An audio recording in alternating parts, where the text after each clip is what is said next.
পার্কে নিয়ে এসেছি, দুজনে কিন্তু ভালোভাবে থাকবি। মা বাবার সাথে সাথে থাকবে, ঠিক আছে? দুষ্টুমি করবে না একদম। এই হাসি পালালো, তাড়াতাড়ি ধরো। এই হাসি, দাঁড়া দাঁড়া দাঁড়া। বলেছিলাম না বাথরুমও করবি না। আহা, আরে মেরো না। এই খুশি কোথায় গেল? দাঁড়াও দেখছি। কাকু একটা চিপস দাও। পয়সা আছে তোমার কাছে? তোমার মা বাবা কই? আমার বাবাকে চেনো না?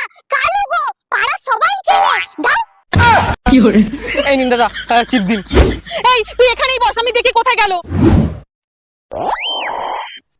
আইসক্রিম। ওই তো আসছে। আইসক্রিম দাও। না না বোন থাক, তুই খেতে পাস না। চ তোকে খাবো। আইসক্রিম কিনে দাও, নাহলে বাড়ি যাবো না। না এক্ষুনি খাওয়ালাম তো, চ আবার বাড়ি চ। বাবা বলে নাও না। কিনে দেবে না তো? ঠিক আছে।